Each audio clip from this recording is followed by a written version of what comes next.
What's up guys, welcome back to the channel, welcome back to a brand new video. This is your Chelsea versus Arsenal match preview, and this is a big game guys. This is a big game at Stamford Bridge. Chelsea are in 4th place with 18 points, Arsenal are in 5th place with 18 points, but this one is massive guys. We have to win this game, especially after not losing but drawing to Man U last weekend. It feels like a loss, that's the issue. We should have beaten them. We didn't take our chance, but this is our chance, guys. We must beat this Arsenal team to prove that we are ready for top 4. We are ready to take that next step. Because Arsenal have been in pathetic form. I think they've won 0 games out of their last 4. They've lost 3 and they've drawn 1 against Liverpool. They are in a mess. They can't score. They keep conceding and they keep losing right now. We have to take advantage of this. Last weekend they lost to Newcastle. Midweek they lost to Inter. And we have been decent apart from that Man U game. Of course, we won 8-0 in the Conference League yesterday, but that doesn't matter. We beat Newcastle in the Premier League, then we drew against Man U, but we have been looking on the up. We have to stay this way. So guys, drop a like if you end up enjoying this video and subscribe to the channel as we get into this preview. If you look at the table, we are 4th right now on goal difference. Nottingham Forest are ahead of us crazily. And Arsenal are joint on points with us, but behind us on goal difference. The reason I don't want us to lose this game is because I don't want to lose our top 4 spot before the international break. I want us to stay in the top 4. And if you look at the other teams across the table, Villa are playing Liverpool this weekend. Brighton are playing City this weekend. So, that's top of the table-ish clashes all around. So that not only means that if we don't win, let's say, against Arsenal, then Villa might also not win, Brighton might also not win, so we'll stay 4th. But it could also mean that if we win against Arsenal, maybe City, who are looking a bit dodgy, drop points to Brighton, we close the gap. Maybe Liverpool drop points to Villa, or Villa drop points. So either way, one of our, the teams above us or below us are dropping points. So we have to take advantage of that and win this game. We have to start beating big teams. That's, I think, the main important point of this game against Arsenal. Because, now, if you look at this tweet of Enzo Maresca from the press conference, he says that hopefully we can win on Sunday because we can win these kind of games. If I decide I would like to win against Arsenal, no doubt. But also, Liverpool away, the performance was good and we didn't deserve to lose, even at City. This is what Enzo Maresca said. Now, against Liverpool, we played good. But careless mistakes and we lost 2-1. City, first game of the season, I won't think too much of that. The performance was decent, but we lost quite convincingly. Man United, we couldn't get a win, we only drew. And even if you take Nottingham Forest as an example, they are above us in the table. We couldn't beat them at home, even when they were down to 10 men, it was a 1-1 draw. What Maresca is saying, and what I 100% agree with, we have to now start winning these games against the big clubs, against the big teams. Just to prove that we can make top 4. I'm not even talking about the title now, just that's too early. But just to cement our position in the top 4, we have to start winning these games. And it starts tomorrow, guys. Arsenal, as I said, they're in a mess. We must win this game. Another thing Enzo Maresca has said in his pre-match press conference. Maresca has fired a warning to Arsenal and says there will be no rolling over like the last time the clubs met, which ended in a 5-0 defeat. Because the Blues feel ready to go to war. If Maresca really has instilled this aggression and this, desperation to win, hunger mentality in these guys, that's a good thing. Because I was watching John Obi Mikel's podcast the other day and he said how Jose used to tell them in the dressing room that you have to go beat these kids when he talked about Arsenal. We have to take this game seriously and we need to know that we have to win this game. Because last season, if you take it last season, this final defeat was a really low point. Arsenal were top of the table, we were mid-table. That was one of the lowest points under Poch. After that, we did recover, but that was a bad scenario, and that can never happen again. Albeit we didn't have Cole Palmer, but we don't have Cole Palmer again this weekend, maybe. We have to see. We'll talk about that later as well. But the game at Stamford Bridge last season, we really should have won. We dominated them from minute 1. Just a Rob Sanchez mistake, and then they got back into the game. Then they scored another 2-2. The game ended a draw. Speaking of Rob Sanchez, I don't want a single Rob Sanchez mistake this game, man. If Rob Sanchez makes another mistake, it's gonna be worse for him. And I think he will have to start being dropped, like he was last season for Petrovic. So that's what Maresca is saying. We have to go to war. We have to win this game. We have to show them we are Chelsea. And honestly, if we beat Arsenal just before the international break, even with Odegaard back, I think Declan Rice is going to play through injury. If we can beat them, it's going to be winless. They're going to be winless between the last two international breaks if we even draw against them tomorrow. So let's hope we can do that. We have to beat them, and yeah. So now let's start talking about the team news and the potential lineups. On Cole Palmer, Maresca said he's better, he's getting better. If he can walk and have dinner, that doesn't mean he's completely fit, obviously. He's getting better. Hopefully we can have him for the session at least on Saturday, then we can take a decision. Now, Cole Palmer, I think he's going to be on the bench. The way it's looking, of course I want him to start. He must start if we want our best chance to win. But I think he's going to be on the bench. I don't think he's 100% ready.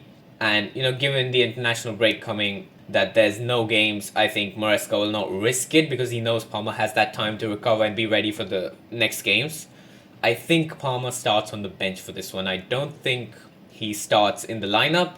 So, taking off that, here is the starting lineup I think we're going to go with. Now, talking about the lineups, this is a lineup I have on screen, which I think is what Maresca is going to go with. Now, you might think this is a crazy lineup. It's a weird lineup. Hear me out. Alright, so Rob Sanchez in goal. It has to happen because Robert Sanchez is the number one, whether we like it or not.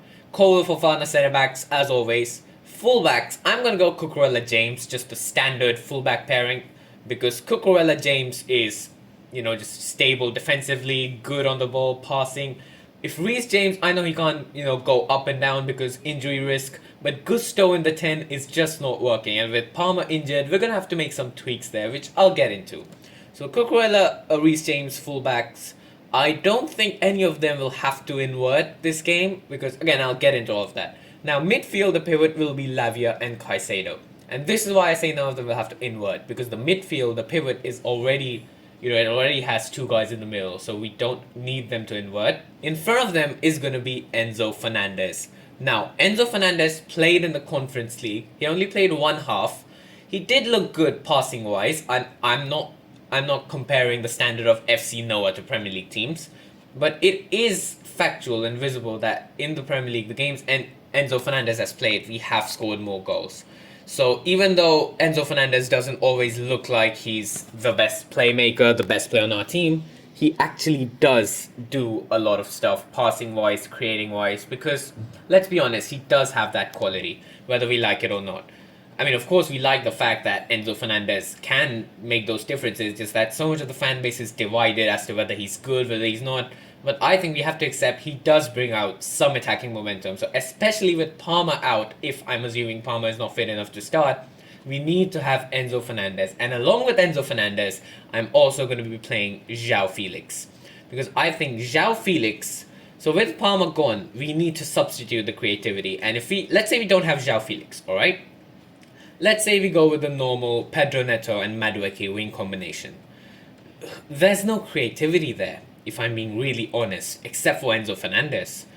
That's why, and this, I think, could be a more likely lineup with Madueke and Neto as the wingers, which is why I think we desperately need Enzo Fernandez, because without João Felix, he's the only source of creativity. These two are your standard wingers.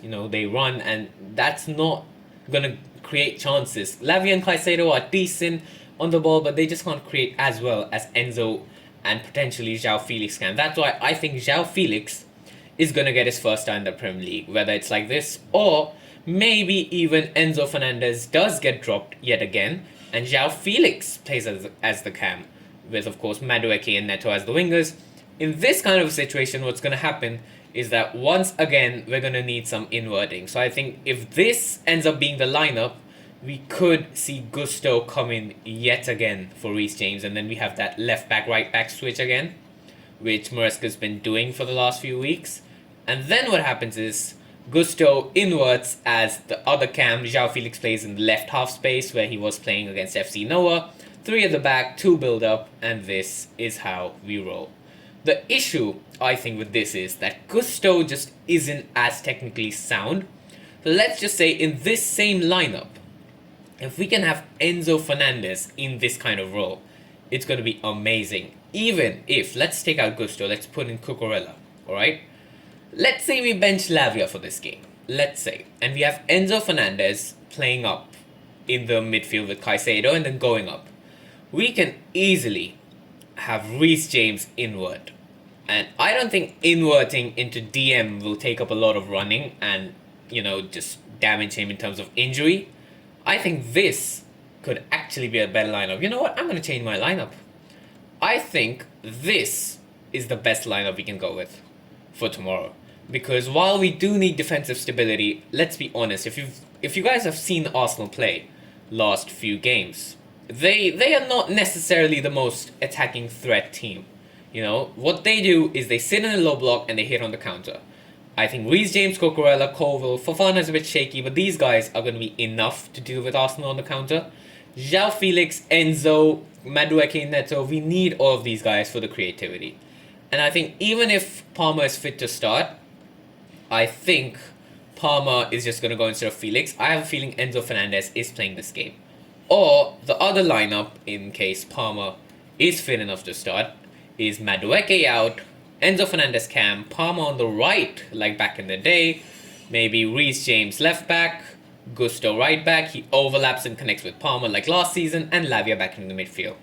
So that's all the possible starting 11 options I can think of, but I think this is our best lineup for tomorrow, given that Palmer can play, and if Palmer can't play, then this is the best possible lineup.